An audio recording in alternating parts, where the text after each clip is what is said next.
I don't think Space Station, if Ullr is open, sure, they might go for it. But Ullr is going to be a heck of a lot more punishable, I think, than any other god in the mid lane. Janus is so slippery, and Baskin on Janus, do you really want to let him have that much mobility? I guess. I think the Janus selection, we spoke to Space Station earlier, and if you're just joining us, we got a chance to speak to andinster and Baskin, and I asked about the X's and O's and the nitty-gritty, and basically Baskin said, look, Europe plays slow, so I get to play mages.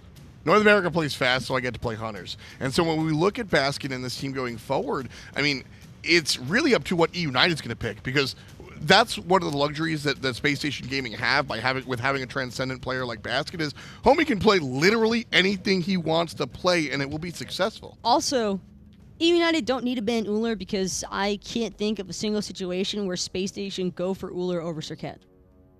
Okay. Really? The Serqet is just going to be better. I think that eUnited did a great job at trying to focus their draft around the anti-Serqet composition. There was plenty of interrupt for it to become a possibility. We actually saw less of Andy from the mid to late, and a lot more, I think, of Baskin kind of just stepping up and making sure to bring the rest of the team with him. And that's just one of the benefits of having the Janus on your team, because you do have that form of global mobility. You do have the rest of your team that you can trust to follow up with you. And we talked about it before the match even started. In those situations where we see Andy shining a little bit less, it's always the rest of Space Station stepping up to it. What's funny is that with that Janus selection for a number of players, when we just watching Black Dragons, I think it was the perfect example where Janus really covers up a lot of your mistakes for a lot of teams. Space Station Gaming is the squad that rarely makes mistakes, and so that Janus selection allows them to take advantage of others. First two bans here. Well, eUnited going to ban out the Ullr. Sorry, Taco. But the Artemis first ban. Now, I think the meme here is the fact that PandaCat, blink Artemis, watch out, LOL. But in reality, I mean, is it really just PandaCat? Oh, it's not an LOL in the slightest. It is a very painful death, I think, because eUnited are probably the most threatening team, I think, with an Artemis. You know what? That's fair. Space Station Gaming really don't want to play against it. And if you give PandaCat the Artemis, then Venenu can play whatever he wants. The Achilles banned out here by eUnited. Before we even touch the draft, I want to ask you the outside questions. Achilles has been banned a number of times. There's your Serqet. Is Achilles still worth the first ban? Between these two teams, I think so. I don't have any gripes with the Achilles ban. I think it's just in the Ullr. There's no need to ban Ullr here when Serqet and Athena are on the table.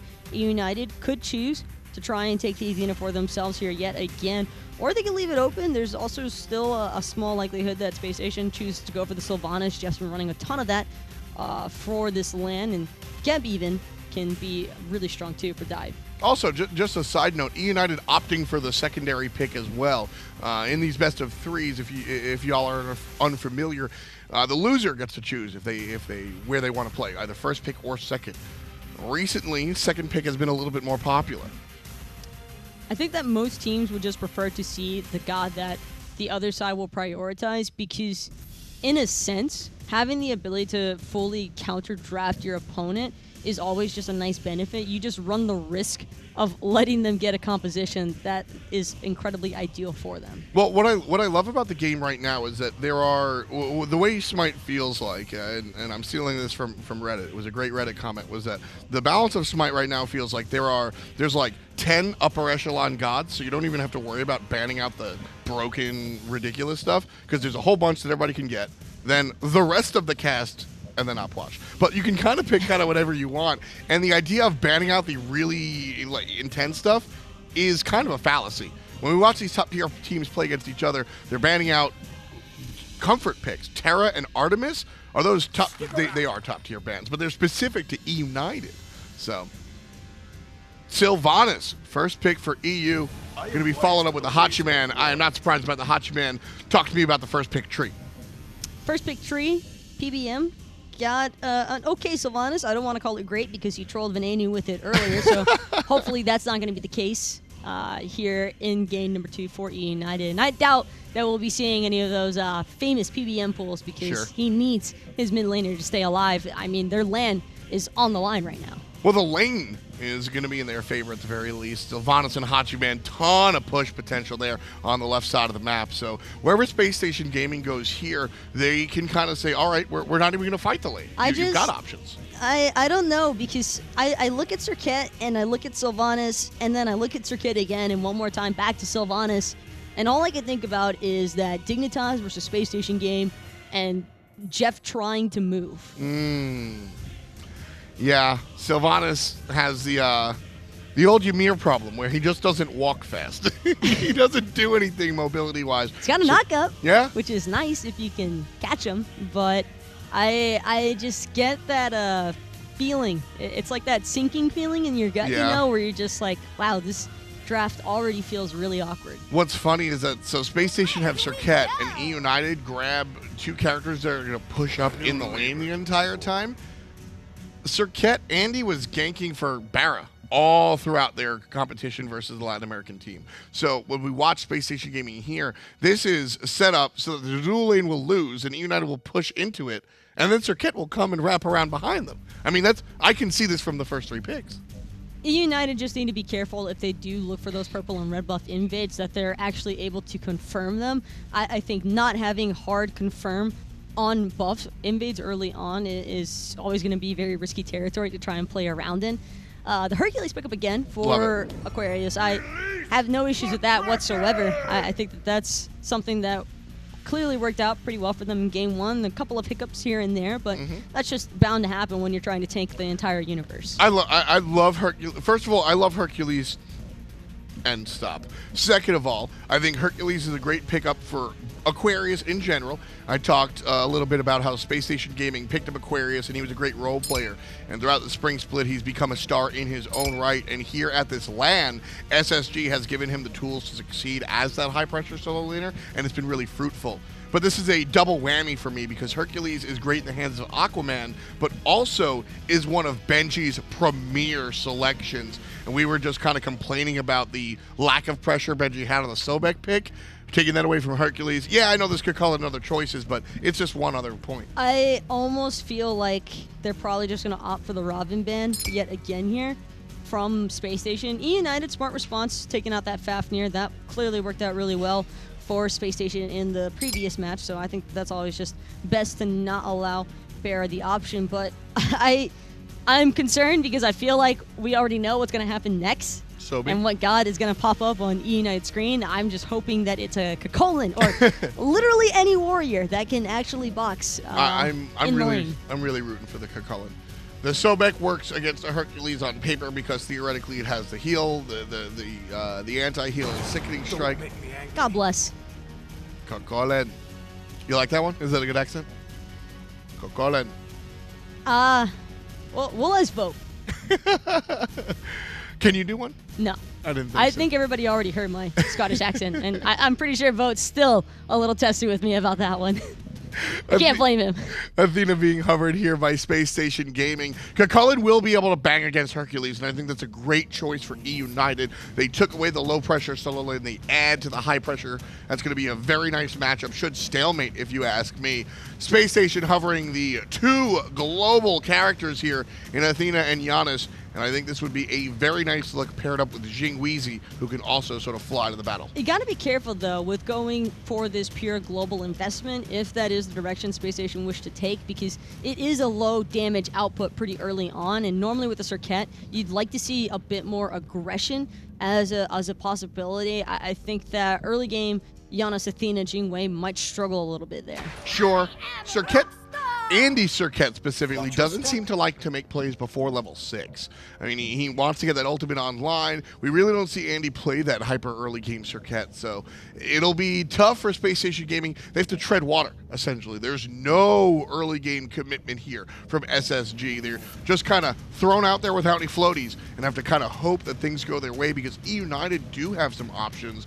Poseidon's going to be able to dance in that mid-game nice and early. And here, last pick in the jungle for Screammmmm, who has largely been a heavy lifter for this team. I want to see eUnited give him a character like Najah that can really make things happen. Mercury? Najah was just a prank. I'm down with both. I'm down with both Najah and Mercury.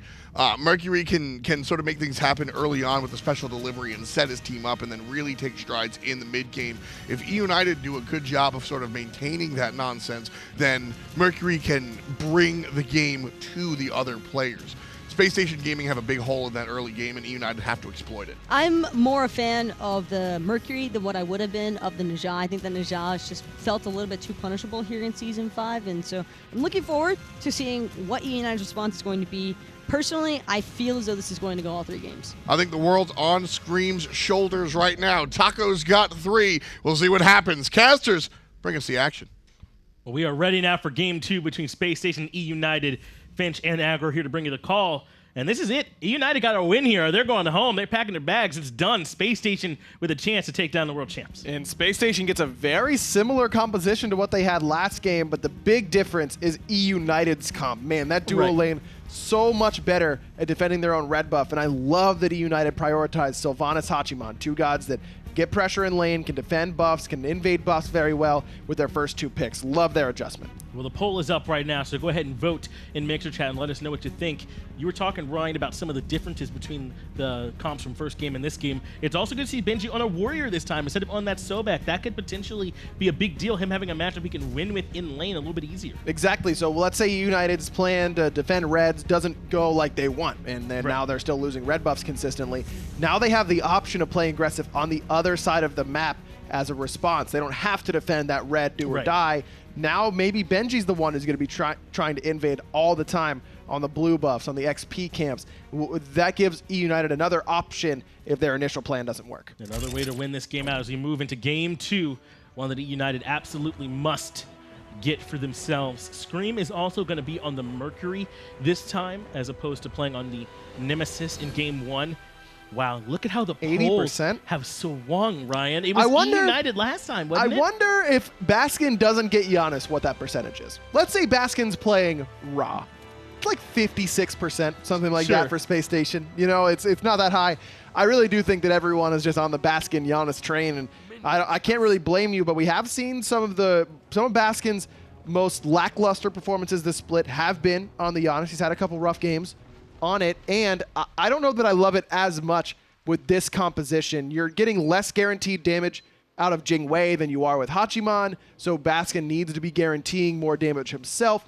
The Fafnir is doing a little bit more damage than the Athena, plus Unstable Vortex isn't really that oomph that I want off of Athena taunt a lot of the time, so I don't know. I don't love it quite as much as I did in Game 1, though certainly can't fault Baskin for going back to it. Aquarius comes in and starts swinging up against Benji right away.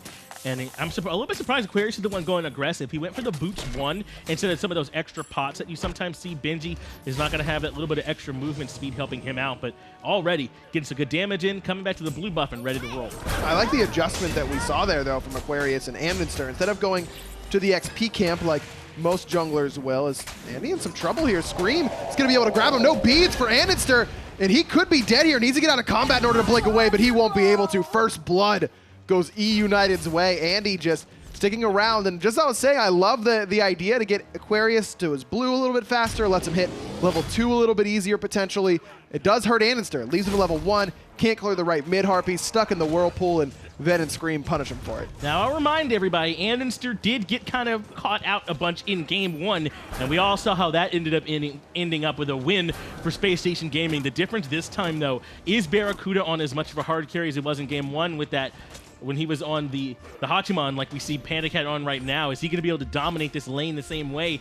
That question kind of remains up in the air. They certainly can win if andinster gets behind, but only if BaRRaCCuDDa and Baskin are doing really, really well. That's a tough start for andinster for sure, especially giving Mercury a first blood like that. Scream, he did it to him earlier on this pick in their earlier set up against Nocturnes, and giving him an opportunity like this to keep the momentum on his side is certainly scary. They're getting Aquarius to come in very far in the lane, and now he's going to get caught out. The dash misses, though, because at the exact same time, Aquarius using Driving Strike. I don't think it'll matter, though, with the sprint coming out. Scream has 2 kills now. Aquarius falls, and solo jungle for Space Station already in trouble. Love the pickup of sprint here from Benji. No teleport, unusual for a solo laner in this current meta, but with a Mercury on your team, it's giving you some survivability, it's giving him some survivability. It's also upping his damage a lot there. Not sure that Scream finds that kill otherwise. PolarBearMike does another pull when there's someone low health around, except this time it's him.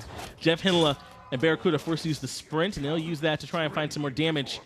The tree, though, going to be okay. A lot of sustain available to him as they back off. And because Benji picked up the sprint on the right side of the map, PBM doesn't get one on the left. Now, Jeff just used his, so it's not as big of a deal that one team has a sprint and the other doesn't, because now neither duo lane has a sprint available. PBM needs a little bit more engaged, at least that's the way he felt. Decides to go for the blink instead. So because Benji picks it up and it works out for him on the right, I don't mind this idea of going no sprint on the left. If PBM really needs one, he can get one at level 12.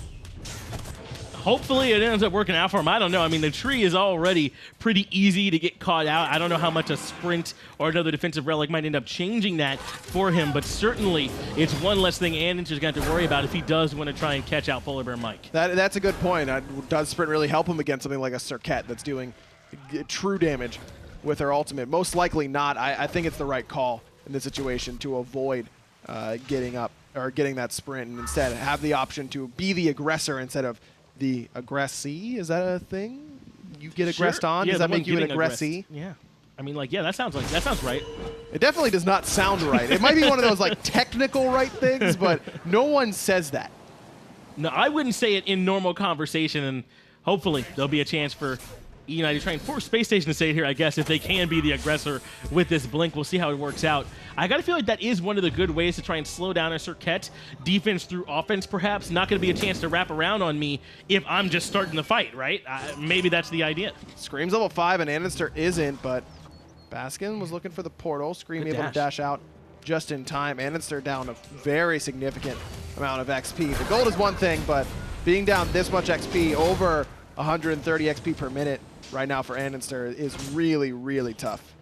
He's kind of lurking around the mid lane, waiting on Venenu, who is going to take that path to the right, so Cobra's Kiss comes, uses Wow, Kraken really on top good. of himself, and it misses. Now andinster's free to go all in. Nice Defender of play. Olympus is channeled as well. No last breath, but the course. ultimate comes through. Baskin deletes Venenu off the map. Going to try and return the favor here now with Scream, and he does. andinster falls for his second death. It's 1-for-1. Really well played there by Scream. Just misses autoing JeffHindla and stopping the back. But the idea there from Venenu is he thinks andinster is probably level 5, that he's going to get ulted even if he uses his beat, so he krakens his feet. That's one of the few instances where being level 4 is actually a benefit for andinster, so he doesn't go for that play, but Baskin needs to be careful here. There's the blink straight onto him. PandaCat is there, but Baskin's right next to the wall and doesn't panic, just walks right out of there. A little bit of over-aggression there from PolarBearMike, a rare miscommunication between the duo lane of eUnited. And there wasn't really anything for them to get there either. Baskin, I don't think, had the ultimate or beads available, so they weren't going to burn them unless they were really going to find a kill. I mean, what were they trying to take from Baskin in that situation when it was all basically done? Aquarius looking for the solo kill in the Benji. I think that sprint just saved Benji's life. It really did, and that's with Aquarius being down a little bit right now, but he has to be careful. This is where he's been getting baited a little bit during his time in the SPL, where he gets an advantage and then sticks around a little bit too long. Still sitting fairly far back. Scream doesn't have ultimate. And look at it. Look at where Aquarius' eyes are on the left side of the lane to make sure that he can see where Scream is coming from. Much better patience that time from the young solo. Yeah, strong awareness keeps Aquarius alive there, and he does not overcommit into Benji, who might have been coming up a little bit too far considering how he just kind of got handled a bit, so maybe Aquarius able to spot out that that might have been happening. Either way, Aquarius is safe. He does back, and he is right back here towards the tower, so he's ready to keep rocking and rolling, and instead, the rest of eUnited got to back off. Maybe not, though. No beads for him. Krakened by Venenu, but it's set up by Scream. Sonic Boom. Love this combo, and it's very, very difficult against a Mercury to go without purification beads through the first 12 minutes. It's one thing against a lot of gods, a lot of assassins. Yeah, you want beads, you want Aegis, but you can kind of get away with it. Mercury dictates engagements really, really well. He can get on top of you very, very easily, and that's the perfect display right there. And I gotta wonder, I imagine you know andinster better than I do. Even though they win game one, this is two early games that have not gone well for him as Aquarius continues to pressure Benji, diving, finds the boulder, solos Benji underneath the tower, but Scream gonna try and return the favor underneath the tier 1. He is able to get it with a little bit of help from the tower. Even with JeffHindla here, they make that 1-for-1. Jeff, I don't know that he's late on that ultimate necessarily because if Scream doesn't show up, he doesn't need that ultimate, but wonder if a little bit of better ward coverage could have served Aquarius nicely there. Benji gets soloed, no doubt about it, but isn't as worried about getting soloed knowing that Scream is getting that kill. I'm not saying that he did it intentionally and baited himself to die, but he wasn't really worried about it, if that makes sense. Because, yes, Benji's now behind a little bit. Aquarius gets the kill. Whoop-de-doo. My Mercury is 4-0, by the way. He's not worried about dying in order to get Scream continually ahead. That could potentially be even worse for them now as the jungle gets even further ahead. But the thread I was trying to follow there on the other side with the jungle is that this is 2 rough starts in a row for andinster in a very, very important set for them here. I mean, is there a chance that starts to weigh a little bit on him as he's getting off to these poor starts? No, and I can see it now. The andinster comments, oh, Andy can't play at land. The dude's still a beast, and this is exactly what I wanted to see from him. Take that lead that Aquarius has earned for himself on the right-hand side and capitalize on it. Get yourself a kill on that right, and it's during a good time. There's no buffs up on the left for eUnited to invade. Well-timed gank. Scream is here, though. Has a Sonic Boom charging. He potentially could be looking for Aquarius. andinster is back, so there's not going to be any backup for him as he does hit. Uses the ultimate, though, to avoid getting stunned, but right into the Wrath of Terra to help control him. Kraken going to help finish things off. Scream gets the last hit. 5-0-1 for the jungler for eUnited. Man, a little bit sloppy, though, from eUnited. A rare mistimed ultimate from PBM. Right. He uses the Wrath of Terra before Aquarius hits the ground. Can't knock up someone who's already knocked up, but costs them 3 ults, but they do get that kill. Looks like BaRRaCCuDDa and PandaCat traded ults on the left. So I love this call from Spacestation. No one on eUnited has an ultimate available. Baskin has through space and time. This is a great Gold Fury pull. How do they stop this? I don't think eUnited really have a chance to do so. Spacestation going to take this Gold Fury through space and time just to make sure that's going to help even that gold lead out a little bit more, because eUnited did have a bit of a lead developing for themselves. Essentially an even game now, all things considered, despite the 3-6 kill disparity. And that's still scary right now because Scream is still 5-0. Level 11, 3 levels up over andinster, way ahead in the net worth as well, up about 1,300 just by himself. But take a look at the overall gold right now in the charts for eUnited. 300 in the lead for eUnited. So if you subtract the 1,300 that Scream's in the lead, the rest of the map is in Space Station's favor. So as long as Space Station can avoid Scream, if he's on the right, feel free to fight on the left, and vice versa. Or if they get a kill on the Scream, then it's going to really help out andinster. It'll really put this gold lead directly into Space Station's favor.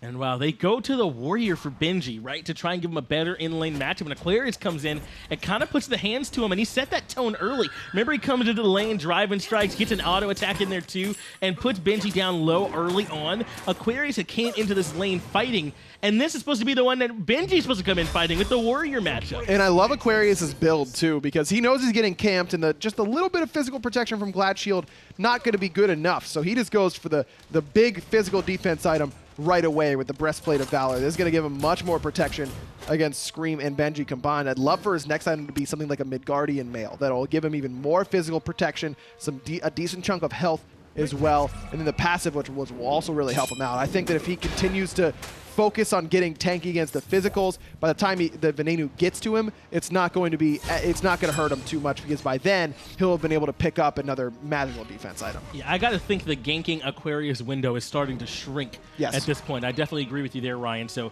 he's going to keep building up those procs and make it that much harder. Where is Scream going to start transitioning this lead? It looks like the call's going to be Baskin. What a pull comes out. Kraken a little bit too late, and now through space and time is charged. Not enough. Hasten Katana. Mercury puts him down. Now they're looking for the red buff too. andinster's here, but still has the Sonic Boom to Scream. Made you look. Brings him to half health and sends him out of there. Scream has Blink, and he's going to find Andy. No beats for him. Still, Venenu gets number 8 in total for eUnited. Baskin just gets a little bit greedy there, Finch. He got out with a really well-timed beads in Portal. I mean, a little bit of miscommunication and misplay overall from Venenu, but we tend to give credit on the positive side rather than take credit away on the negative.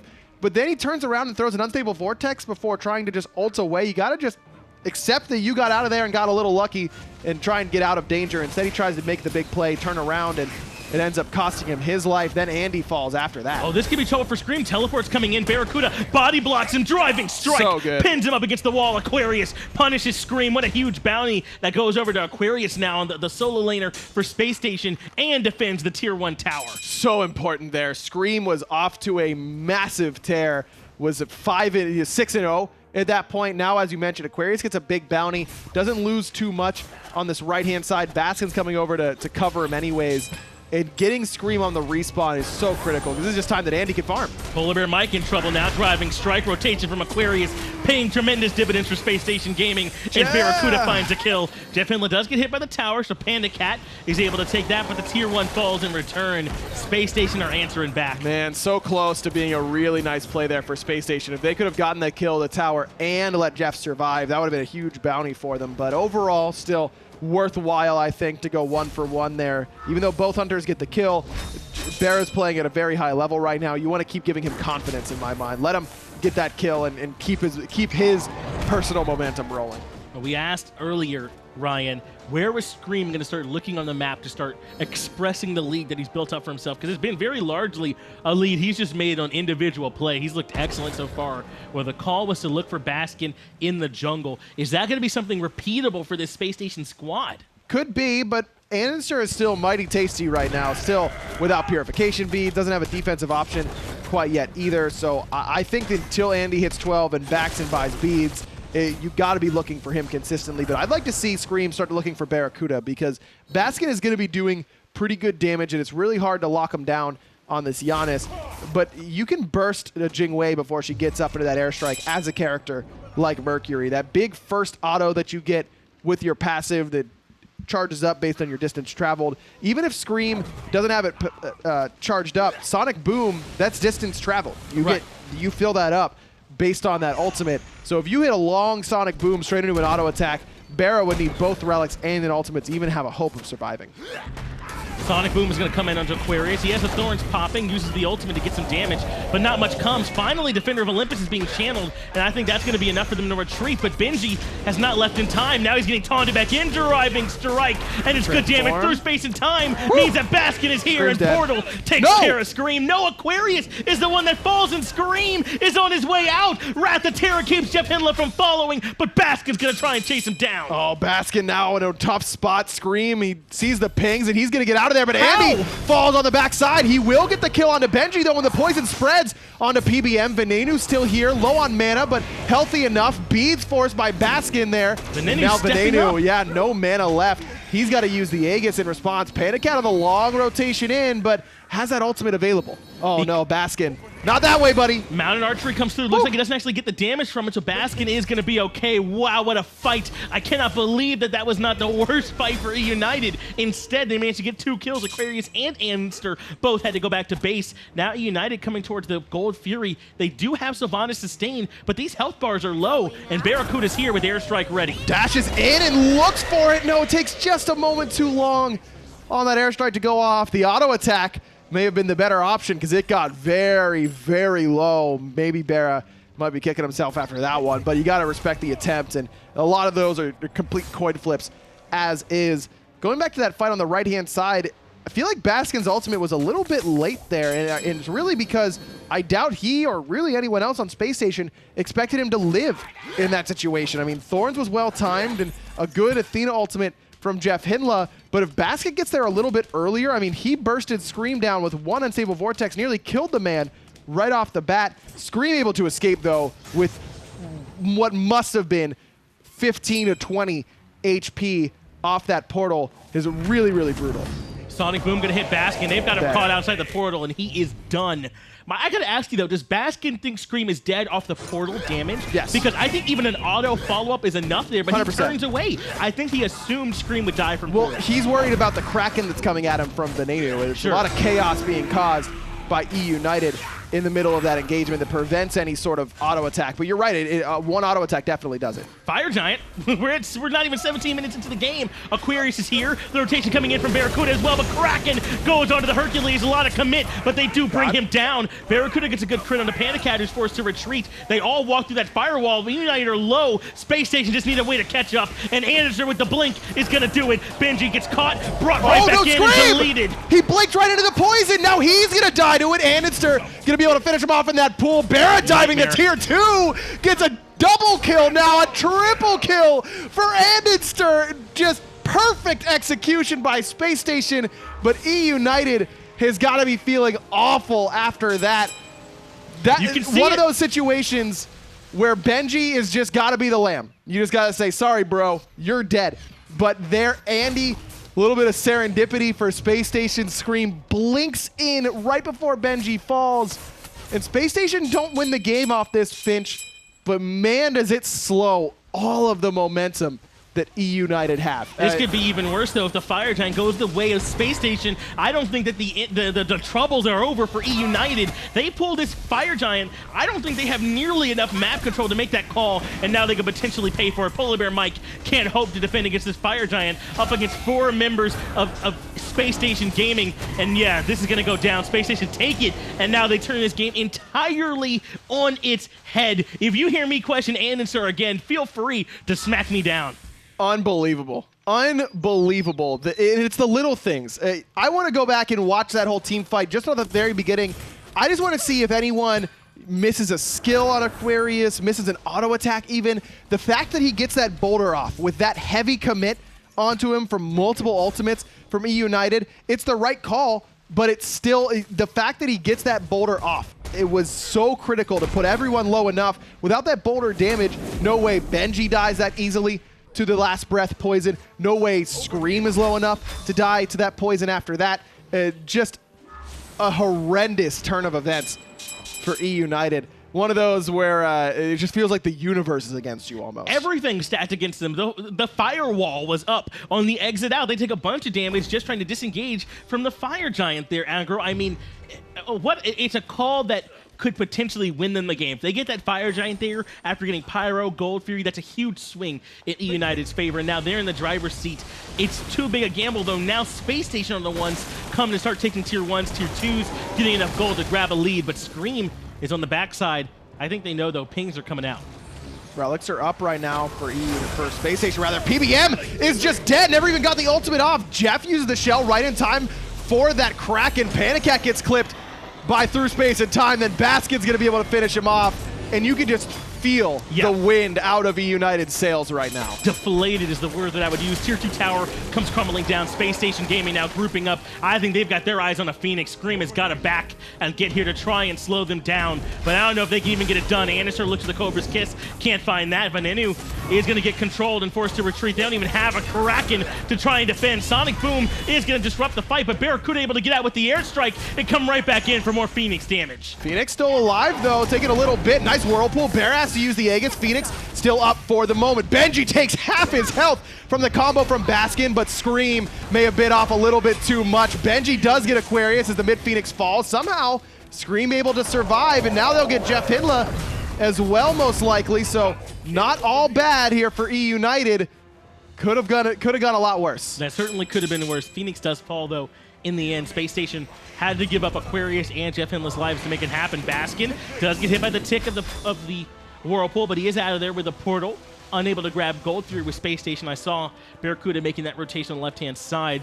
eUnited still standing, but they gotta be reeling. What a right hook from Space Station. But this is what you need if you're eUnited, is just a moment to breathe, because everything kind of happened all at once. As soon as Space Station backed after the Fire Giant, they started pushing, and I love that. It's the typical, in sports, a turnover, throw the deep ball right away, because the enemy team is still worried about what had just happened to them. eUnited looked like they needed a moment. They were still on the ropes, and Space Station got up in them. But now eUnited win it, not win, but defend a team fight. Giving up Gold Fury here is the right call. There's so many members of Space Station, still a Fire Giant. But for this next Fire Giant fight, eUnited needs to have someone in the comms to reset them. Yeah. They need to hit that reset button. Keep these graphs here, though. Take a look at where eUnited are, and that huge, just straight dip back up. That's like over 3 minutes after they give up. They give up almost everything, it feels like, on the back end of that. eUnited got to regroup. But that's the thing, is that look at where they are. They're down 3,000 gold, 2,500 experience. You got to look at it as how much that they should have gained off the back of it, not just what they're down now. But as a player, you can't look at it that way. That's because true. That's how you get tilted. That's how you get frustrated with the way the game is going. You have to have that voice in comms saying, yo, guys, we're only down 2.5K. At this point in the game, that's nothing. That is nothing. That's true. At this point in the game. Now, mid-Phoenix being down is a certain annoyance, but that's really all it is even. I mean, you've got so many towers up on both sides of the map. Space Station doesn't get to end the game particularly easily, even from this position. They need to win a clean team fight in order to do so. You still have a little bit of wiggle room right now if you're eUnited. you just need to be able to calm it down, understand the position you're in. It's not all doom and gloom here. They got to back up, though. Baskin and JeffHindla are on the warpath. Screammmmm and PolarBearMike could be in trouble. Forced to use Sonic Boom defensively and the Blink, but still gets caught by the portal. Forced to use Wrath of Terra. Kraken committed on to JeffHindla, who's going to be able to walk away. Aquarius, though, on the warpath, looking for Venenu. Is able to driving strike PolarBearMike. andinster locks down Venenu on the left-hand side. He's already low. PolarBearMike gets taken down by the ball through space in time from Baskin yet again. This guy's crazy. Taking down eUnited. 2 members of eUnited are going to be sitting out. 5 members of Space Station standing strong. Tier 2 tower comes crumbling down. Now right side Phoenix is next on the list. Fire Giant buff is off Space Station. It's up and ready for the taking, but 30 seconds still on Venenu, plus about 19 on PBM, but he's got nothing when he respawns. No relics, no ultimate. Space Station gonna play it nice and slow, though. That left side tier 2, probably a dissuading factor on why we don't see Space Station go for the end. For every structure that's up on the map, the Titan is that much harder to bring down in health, protections, damage. So instead, they'll back up and guarantee themselves a Fire Giant. Finch, it's only 23 minutes. This isn't even enhanced. Well, this is because eUnited tried to go for the Fire Giant before 17 minutes. This is what happens when you make a gamble like that. You lose big or you win big, and this time they potentially have lost big. Tournament life on the line as Pyromancer gets looked at. It is kind of funny, though, isn't it? Last tournament, last LAN, we saw eUnited at an early Fire Giant by a team goes horribly awry, and the enemy team just gets all the momentum and wins after that. Now, those teams that I'm talking about, it's eUnited who stole away a Fire Giant from Rival and ended up winning that game. This time, eUnited on the other end of the coin, they try and go for the risky FG, and man, have they paid for it. They're going to continue to, as Space Station take just about everything they want off the map. Mid Phoenix is back up now, though. They need to defend it, try and let that one get to as strong a position as they can, push out these minion waves, and find a way to not let Baskin find these through space and times, let andinster find Venenu isolated in these team fights. They can't allow that to continue to happen. Interesting final item Pythax piece here for Baskin. This is about as not selfish as you can get with an item. I mean, this is the, he's not worried about his own burst, he's worried about his entire team's overall DPS. We saw the Rod of Tahuti last time from him, and I think this item is under-purchased overall, but it's mostly on supports that we're seeing it more often, and I think that's a great spot for it in this situation, just because Baskin had enough gold to finish this item, and this is the most effective DPS item for his entire team, since they'll be grouped around Phoenix. Is horrible in the early to mid game because you're not grouped up. In the late game, though, when you're working together as a unit,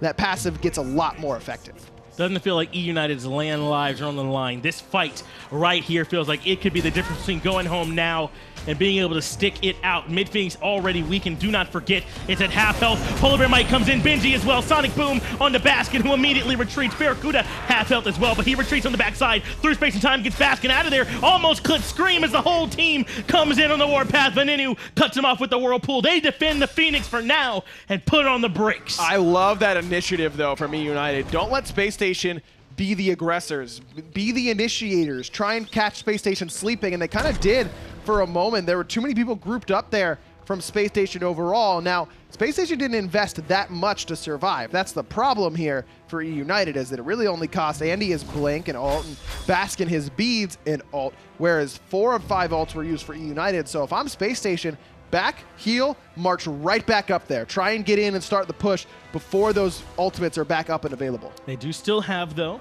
the Kraken for Venenu, a pretty big ultimate. He has not been able to find the most impactful ones. A lot of them have been going on to JeffHindla in these fights, and I'm sure he would much rather try and delete BaRRaCCuDDa or Baskin if he could. That's going to be the key. Can they get past this tremendous front line of Space Station to hit the back line? JeffHindla might have been hit by more Krakens in his entire career than anyone else in the history of Smite. I mean, this dude is used to getting Kraken, and he prefers it that way. Already regrouping. Ultimates are close to coming back up for eUnited. They can stall this push for a little bit longer. They'll at least have those ready to try and make the push, but they still don't have sprint. They don't have beads for Scream either. It's going to be a pretty easy task to take them down. Force a retreat right now is Aquarius. JeffHindla taking good poke. Baskin's at half health. Sonic Boom comes through, and Scream blows him up 5v4. Kraken comes through. That hits Aquarius, and JeffHindla and brings him low. Aquarius just barely makes it out as Scream gets caught out by andinster on the backside. Last breath hits him. It's 4v4 now. And Aquarius is going to back. I wonder if he has teleport up right now. Can just come right back to this fight should he have it. And it looks like he might. JeffHindla backs, but here comes Defender of Olympus. Great effort by eUnited, but it's kind of all for 9. It feels like it is. So PolarBearMike gets taunted back in. The Whirlpool is going to put out good damage. BaRRaCCuDDa can't stand still, but Benji's low on the right-hand side. Who can come to his aid at this point? Sprint is going to help him run, and PandaCat looks for the shots on the BaRRaCCuDDa, who turns around and returns fire himself. Now it's going to be andinster looking for PandaCat, finds him, takes him down. That's a ton of eUnited's damage. Phoenix on the right-hand side's down as well. Spacestation Gaming on the precipice of taking game 2. Fire minions coming in from that right-hand side. BaRRa finished off that right Phoenix yet again, but they still can't push. Oh my goodness. eUnited still up. Baskin just the greediest positioning in that team fight. Most Janus players, you'll see them hang around that left side wall, throwing out unstable vortexes over the wall, not trying to get any damage onto them, especially with no purification beads. Not only does Baskin frontline for his team, but then he portals the ground when he's got no beads. And while he was rooted, like, homie, you gotta back it up, Baskin. I know you're sick, but a little bit too aggressive there. Yeah, this guy might be clinically insane. Baskin is doing whatever he wants to on the map right now and getting it done for this Space Station squad. eUnited made a couple of good defenses, but they still lose that mid Phoenix and right Phoenix yet again. Can they continue to stall out the Space Station squad, though, is the question. We've seen the idea. Screammmmm and PolarBearMike kind of stacking their crowd control to try and lock down Baskin, but it just has not happened enough. Through space and time, tried to catch Screammmmm. This is where it happened last time. PolarBearMike blinks, Wrath of Terra, Sonic Boom comes in the Baskin, Beads already down, Kraken hits nobody. Huge whiff from Venenu, and the rest of eUnited have got to try and regroup. BaRRa very low on the backside, and Scream's gonna blink over the wall and look for him, but airstrike gets him out for the moment. Screammm gonna be able to juke out that Cobra's Kiss, and Aquarius got isolated very, very close to bringing down PandaCat, if not more. But eUnited again escape by a razor-thin margin. They managed to slow down the push from Space Station yet again. Fire Giant going to be on everyone except for Aquarius this time. 4 members of Space Station will wear that badge. They'll have time now. Will eUnited to breathe. Time to try and get these Phoenixes back up to push out these fire minion waves, and again continue to look for these defenses. Space Station can't find wins clean enough to go in just yet. Love that recommit there by Screammm, because he gets out of danger, but then PBM puts himself in a bad spot, blinks and then ults right away, knowing that he's going to get committed onto by Space Station. But Screammm had charged away and then started charging his ultimate, turned around, gets back into the thick of things. But unlike a lot of Mercury ults where you want to stop right on top of your target, you want to hit them and then stop right next to them so you can start to auto attack right away, Screammm intentionally goes too far to make sure that he can't get followed up on by Space Station. So Baskin and BaRRa and Andy all are stuck. Do we go to the left and try and hit PBM, who's out of position, but the rest of his team is coming, or do we try and catch a Mercury in the late game, which is obviously not going to happen? That moment of hesitation buys PBM enough time to escape to safety and to allow the rest of eUnited to come charging to his help. Nice play by Screammm. Now, Venenu is at the top of the player damage chart, so I want to make sure we're giving credit where credit's due. He's getting damage done. They just need a little bit more out of him in these team fights. They need help from PandaCat, too. And I think the problem is they can't lock anyone down long enough for him to find a couple autos in there to try and get the damage done. He has the damage. We saw when he was trading with BaRRaCCuDDa, it's certainly there, but where's the control in these team fights going to come from? Control is really just up to Benji and Screammm at this point, because PBM is using everything defensively by this point in the game. And PandaCat, if he can just see that someone's a little bit low or everyone just grouped up, honestly, just a 5-man instant cancel mounted archery is not a bad idea. Just slow the entire enemy team, get your damage in while you can, and then you get to start off the engagement a little bit ahead in overall health bars. Remember, the Phoenix on the left-hand side is the strongest one, as mid-Phoenix respawns yet again. Space Station would much rather try and take the fight on the weakened Phoenix if they can. BaRRaCCuDDa going to continue pushing up on the duo lane side. As Space Station group up, they've had trouble with these Phoenix pushes so far. They really have, but waiting for that mid-Phoenix wave to come in and put pressure for them on that mid-Phoenix. Screammm charging that ultimate, potentially looking for it, but Benji takes a big chunk there from Baskin. That does, though, mean that the Soul Reaver proc is going to be down another 30 seconds, where Baskin's damage is limited, but they're going right in for the Phoenix now. Wrath of Terra already been used by PolarBearMike. There comes the damage from PandaCat. Baskin is already out of the fight. Aegis has to be used by Venenu and Panda as they go for the retreat, but now Aquarius has been taken down. Venenu gets him as well. Benji going to be the front line for the team sprint to try and get Space Station out of there. They just cannot break the base of eUnited. eUnited, who cling to life here in game 2. But eUnited lose mid and right side Phoenix, and now the re-engage is coming. Andy was looking for the blink in with JeffHindla's ultimate, but got hit by some minions and had to clear those up. Love the idea of the turnaround engage because BaRRa was so healthy. But Baskin's Aegis was just on a couple more seconds cooldown. If that lines up a little bit better with the right and mid Phoenixes respawning, Spacestation's in an infinitely better spot. But eUnited has been on top of these relic timers, man. That knowing exactly how much time they have, the full commit, the Kraken onto Baskin, perfect placement. You were asking for the better targets for that Kraken. There's no better target right now than Baskin for that Kraken. And they were able to take him down. Pyromancer, though, the only reward eUnited can get. I mean, unless you want to consider still being in this game a reward, and I'm sure eUnited are happy they still have a fighter's chance here. 3 tier 2 towers still standing on Space Station's side, all 3 healthy Phoenixes. Even if eUnited win a fight, they got a ton of work to do if they want to turn this game around for themselves, but they continue to stop Space Station right at the front door, not letting them in. Baskin sells that Pythagoras piece for a late Book of Thoth. Now, stacking items this late, usually not a big fan of that, but Book of Thoth matters very little about the stacks. It just gives you extra mana, and the passive Book of Thoth converts mana to power, but it really only ends up mattering for about 30 overall, and it's not really that much. So plus he's getting so much more mana from the Soul Reaver and that kind of stuff that he's getting that benefit anyways. This is more just about he wants more power in general for this last engagement, and would hope would be the last engagement if you're on Space Station. What impressive fights with eUnited. They're still not done with their builds. They still got word from Venenu, from PolarBearMike, and PandaCat to get finished. Titan's Bane is still being worked on. Potentially a Soul Gem there from Venenu. They got a little more work to do to get these builds finished out, but they're still hanging with Space Station, who are kind of lurking. Fire Giant's not up yet. There's nothing to do. Maybe want to see if eUnited want to come out and try and get some wards and catch a couple members by themselves. It's really about baiting this fire wave on the right-hand side. It's awfully tempting if you're on eUnited to step up and try and clear out this fire minion wave, but no one going to take that bait. Smartly so, because that could have spelled certain demise for the defending champs. And don't forget, these sets throughout the seasons have all been 2-0s between the two of them, Ryan. This would be the first time in Spring Split they've taken it to a Game 3. History tells us that the team that gets that Game 1, at least here in the Spring Split, is going to take Game 2. Space Station certainly in a spot to get it done, but eUnited have answered every call so far. How many more answers do they have in the tank?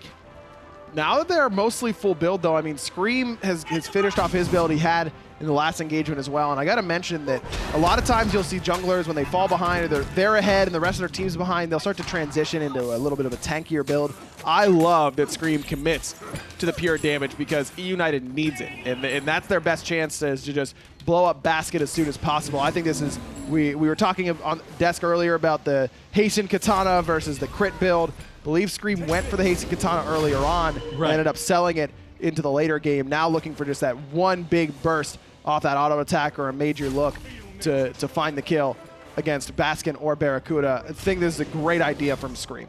Relics are up for just about everybody now. Everyone's got all the relics available, all their ultimates. Red buff on BaRRaCCuDDa as well, so he'll be swinging a little bit extra damage. The other red going the way of Aquarius. They want damage coming out of their solo laner as they try one more time on this left Phoenix. Mid and right. About to respawn again, though. And bet you Space Station is going to wait out a little bit until those fire minion waves are pushed underneath that Phoenix area.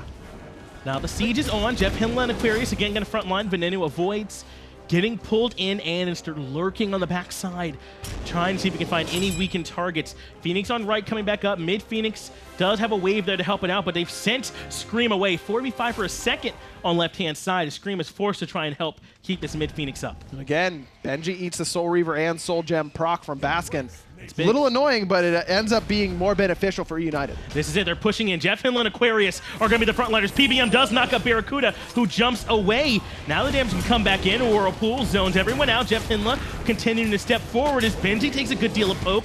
Phoenix is still healthy at this point. About 60% health remains for his. Aquarius goes in, finds the block onto Venenu, but the select boom! Baskin gets deleted. It's a 1 for 2 so far. BaRRaCCuDDa finds the damage. Taunt onto PandaCat. Aegis not going to be enough. Has to use the horse just to retreat.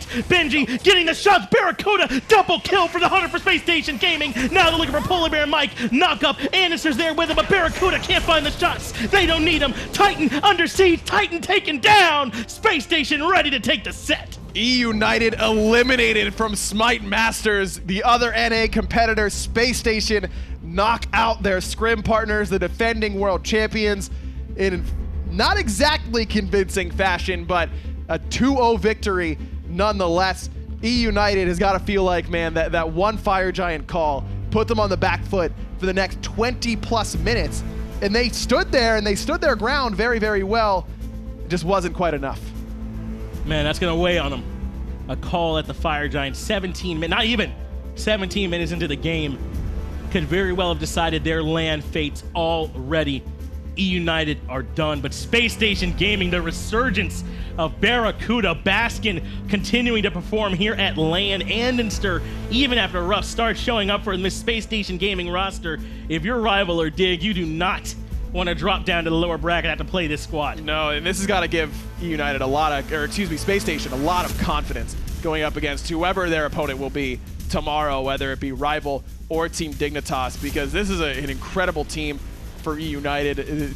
The player performs very, very well at LAN, and that was not a bad performance from them. I really do think it's just that one Fire Giant call that really throws that entire game 2 out of whack. If Scream continued play like that all game without being very far behind, I feel like eUnited forces game 3 there. I really do. And that feels very contrary to me from the meta that we've seen developed at the split, right? They don't take these risks. They're very slow going onto Gold Furies, very, very calculated going onto Fire Giants. eUnited see an opportunity and they just end up not being able to grab it. So Spacestation are the ones that come out as your victor. And who's going to be your MVP? Who got Spacestation their ticket past eUnited into the next round? Incredible stuff from Spacestation. So excited to see what they have against the European loser tomorrow. That is what's going to be. Spacestation going to be the ones going through next time. Let's have the desk break down that incredible set. Hey, thanks a lot. Great job on the commentary there from Finch and Ryan. 2 games. Spacestation toppled the defending world champs, and, well, that's it. I was definitely expecting a game 3 here between these two teams, and me too. Based off the start of that match, I mean, it looked like it was going to be all eUnited. Scream comes out swinging, just absolutely destroying everything, and eUnited were crushing it, punishing andinster every single time he showed up for picking up that blink first relic into the Poseidon and the Mercury, and it was picture-perfect gameplay. And then things just started to fall apart, I think, after Aquarius found the solo kill onto Benji. Benji was level 7, Aquarius was level 6, and yet he still manages to make it happen. BaRRa's going to be your MVP right here, and certainly as happy as that picture makes him look. He comes out, he's been playing really well this LAN, and what was a sleepy spring split for the big BaRRa man has been quite the opposite here at LAN. I just feel a little bit, though, for eUnited, because that lead that Scream had, at one point he was practically 4 levels over andinster, and then the triple kill occurs right by eUnited's T2 tower and solo, and everything else just felt like they could never really reel things back in. And eUnited, despite their best efforts, I just think that Spacestation had the better call. Spacestation had the better draft. I was a little concerned because, like I mentioned, there was the lack of damage in the early game. I think it was kind of hard to find things, which is why we see that kind of mild snowball out of Scream. But in the end, I think that eUnited lost for the same reason that Spacestation lost to Dignitas, and that was the Sylvanus pick. There's just nothing for the tree to do right around that mid to late game market. It just became so impossible for PolarBearMike to find any sort of knock-up off of that ultimate. And even if he blinked in, he would usually just end up dying, which led to him playing more passive. They held off on that left-hand Phoenix for so long, but eventually the defenses were toppled. He wound up being kind of a liability. Look, if I would have liked that pick if Smite was a different game and you got to switch characters midway through. Because the idea was early game pressure in that duo lane, right? You got the Sylvanus, you've got the Hunter with the big push, and you're just going to wreck that lane. Good for you. Awesome. You've got all the pressure in the world. But then later on, like you said, just not as many tools. The pull is really hard to confirm. That's the nice way to say it's tough to do, right? He had some hot blink pulls, though. I can't take that away from PPM in the slightest. Those were spicy. But it's not as reliable as an Athena taunt or even like something as silly as a Ymir freeze. Like, those are dependable crowd controls, and unfortunately for PolarBearMike and the boys, not something Sylvanus brings. I think also another way to look at it is that Venenu on this Poseidon had a really difficult time making anything happen, because Poseidon's already one of those gods where you want to have the utility setup factor for him. And granted, Venenu is certainly a talented enough player to where he can make the plays happen yeah. on his own accord. It just becomes really difficult, however, when you hit that mid-game stride and you're trying to make plays happen, but everybody's just flying every which direction because they have so much mobility between the Athena, the Serqet, this Janus, and even the Jing, I think, was all over the place here. And it just didn't seem like very ideal setup trying to play around that Sylvanus knockup. And I think that all around, I would just wish that eUnited would have taken the Athena one more time. Yeah. Left Space Station to the Sylvanus, maybe see if they even go for it. For all we know, like, Space Station might not have even wanted Sylvanus there because this feels like a very NA heavy pick. I don't think that EU values Sylvanus at all, and No, I think not that at was all. the primary reason why. How do you close out a game that's pretty much neck and neck? It's been interesting watching this one, and eUnited, yes, you win as a team, you lose as a team, but I feel something specific for Screammmmm. I think he ran that early game, and Screammmmm is the guy that eUnited looks to really do a lot of the heavy lifting, and they asked him to be the hard carry in game 2, and he did exactly what he was asked, and this was the play. Honestly, that push in there is what turns arguably the entire game around. When Andy pushes that player into him, that is what allows them to win that team fight. They go all the way back. They back to base. They get a fire giant after that. They win the next 3 successive team fights. But again, like I said, Screammmmm had a fantastic early game, and it kind of hurts. and Benji finally get him off that Sobek, throw him onto the Chulainn, but Aquarius ran that lane. Yeah. I don't care. No. Aquarius dominated, and I think that's why he kept going for the Hercules to begin with. Got the solo kill as well. A level behind. Aquaman stepping up. Remember this land. This is the moment that he turns into a star. Standing by, though, we've got interviews with the winners. Let's say what up to Space Station. How were y'all able to grab it? What were comms like in that moment? Can y'all kind of walk me through that big moment? I mean, because it feels like that kind of won the game for y'all. Well, we kind of just went with the situation as it happened. Like, as soon as the fight went well, like, everyone's like, go, go, go. Like, you can take this situation. Like, you can take advantage of it. Like, as soon as we see something, we act on it. So, I don't know. It was just super hype. As soon as we get something, everything's just super hype and super straightforward. You guys have historically played a lot around mid and jungle, but Andy didn't have his best early games in either of the games. Is it a concerted effort to just start playing around the dual lane a little bit more in those situations, or do you just trust that Andy's going to be able to pick it up whenever you need him to? We trust Andy's going to pick it up whenever we need him to, but it's just like we just go with like the flow of the game. Like sometimes when I get ahead in mid, we play through mid, but those games I didn't get like that far ahead, and like BaRRa was doing really well, obviously, and Aqua got like a solo kill on Benji, so the side lanes were really like thriving. So we just decided to push our lead there instead of playing the way we usually do. We usually just play like wherever we have a lead, so it was just smart to push our side lane leads. And Aquarius, I got to talk to you about this game too, man. I mean, all of us, we're like, look, Benji's on the Warrior game too. He's ready to start smacking in the solo lane, but you came out swinging right from minute 1. What was your mentality in game 2? And I mean, to be honest, you're kind of outplaying Benji there. I mean, talk to me a bit about it. Yeah, honestly, I went in, as soon as he picked Chulainn and I was Herc, I was like, I'm going to put the work on this kid. Like, I knew it. I didn't care. Like, I fed, but I knew I was teaching Benji how to lane, dude. Like, even the mid jungle support gank, I was just confident I was gonna farm. As soon as he's on the Chulainn. You definitely farmed for sure. That was impressive stuff on the Hercules. What was going through your minds when you're pressing tab and you see Screammmmm is 6-0 on a late game carry like Mercury? Is it like we got to shut this guy down as soon as possible? Yeah, I mean, that was definitely not like, we definitely did not have the greatest early game. I also think I choked a kill when I portaled him, and I thought he was dead, and I forgot to auto tag. Yeah. And that's when I was like, oh man, like, this is terrible, because I think they got a lot off that. But yeah, I mean, it's never good when a jungler gets that far ahead.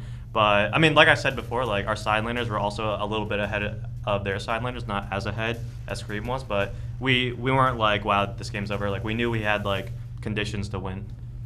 And then BaRRaCCuDDa, I mean, it feels like he came alive here this whole LAN. I mean, first of all, do y'all feel like that read is correct? And what does it mean for y'all's team when he's doing that well? Yeah, BaRRa definitely played really well, and it helped a lot. Like, we kind of, like, we always tell each other like where the jungle is, where everyone is on the map. So that way, like, there was a lot of stuff going on in solo, so BaRRa kind of had free reign, and BaRRa was doing so well in lane. Like he was doing really well with Panda. So. All right, guys, before we let you go, gotta ask. It's loser of Rival versus Dig tomorrow. You got a preference who you want to face? Dig. Yeah, we want revenge. Yeah. All right, guys, congratulations on your victory. Great work, and we'll see you again tomorrow. Listen, I know we love Jeff and BaRRa. I need more Aquarius in my life right now. This is one of the first times you really got to speak to the guy in an interview, and he comes out and he goes, listen, I had to teach Benji how to lane real quick. All right, boy. Dude, that hurt me, and I don't even play solo. Dude, I'm with it. This is, you know me. I like that. I like that flavor. That's important. And you know, jokes aside, of course, I like the banter. But jokes aside, having that attitude, Benji is a star of the league, of the position, and hearing the confidence in Aquarius where he's like, I saw him pick a Chulainn, that's a signature god, so I picked Hercules, and I was going to teach him. Like, okay, man, that's the confidence I want to see. I'll be honest, though, since, like, the very first time I ever played with Aquarius, just, like, messing around in Joust games, though, he had a nasty Hercules, and it just got even better through competitive play. Well, with that, Spacestation Gaming goes ahead and moves past eUnited. eUnited's actually going to fall to the wayside. We'll see them not at this LAN. Knocked out down there in the lower bracket. eUnited lost previously to Team Rival. So they had to go up against Spacestation Gaming, which is where they lost. And now SSG winds up and loses round 4, which is a best of 5. And we'll see them play against, if they get their wishes, Team Dignitas. If not, Team Rival. Somebody's heart's going to get broken either way, because we know that Space Station want revenge against Dignitas, but Rival also want to play Space Station because the way that they see it, they already got their revenge against eUnited, and Rival certainly are not a team to back down from the fight. You know that Dignitas is hungry as ever, too, and so all around, it should be a really exciting day tomorrow. I mean, Dig versus Rival, first of all, is just going to be a slam dunk of a match. That's really exciting. Saturday, May 12th is where we're at. So we're going to see Dig Rival and then the other match. And that's it. But those are going to be, I think those are both going to go the distance. And don't get me wrong, you see only 2 matches. I think it's going to be more than enough quality Smite. Oh, it's going to be fantastic, and certainly a lot to be pulled away from, even from everything that we've witnessed so far. I think that a lot of these teams have done a bunch of really innovative and cool strategies when they needed to come up with something on the fly. I think that that's always awesome to see. And that's just setting the table. Sunday, of course, is going to be the finals, which is awesome. It's a best of 7 sort of. So the format, we've only mentioned it once or twice. We got best of 5s there tomorrow in the semis, and then finishing for the finals will be a best of 7. Now we're doing double elimination. Traditionally, what winds up happening is that teams will actually, the lower bracket will have to do what they call a bracket reset, where you win, and then you have to win again. Whereas the top contender from the winner's side only has to win once. That's a lot of Smite. So instead, what we're doing is the lower bracket actually comes in with a 1-game deficit. So it's a best of 7, first to 4 wins, and we give the winner side already a 1-game advantage. So they only have to win 3, whereas the lower bracket has to win 4. I like that. I think it's a nice compromise, and I also don't have to watch 14 games of Smite, because I think that this series could go the full 7. Hey, I don't want to say anything. I'm not sure that the players really want to see it go 14 games either. Smite's one of my favorite things, and I don't think I Exactly. I think that we're all the same. I mean, that's at the point where you're swapping out casters every 3 games or something. It can get kind of intense here, even for us, not even thinking about the players at the very least. But all in all, I am super excited, and most importantly, I am very satisfied with everything that has happened so far. It's going to be a dope show, and we might not want to watch 14 games of Pro and Smite, but you can certainly play 14 games this weekend, and you're going to earn 3 times everything for every single one. May 9th through the 13th. Wait, Taco, this is one of the early days. Taco, will you queue with me? Tonight? Yeah. Oof. I don't know. I need that hot carry. I'm thinking about Firebirds, Silver 2. Well, how am I supposed to queue ranked with you? Are you trolling me right now? Yes. I qualified into Silver 2, so now I play mid-Hades every game and destroy everybody. So I'm going to get my 3 times everything. We'll see how that one works out. But fantastic stuff so far in the Spring Split Finals. We've got summer and then later on the fall, and that's when you guys can come and visit Atlanta. We're going to be at the Georgia World Congress Center in the heart of the ATL. No more suburban nonsense. Hi-rez is going to DreamHack.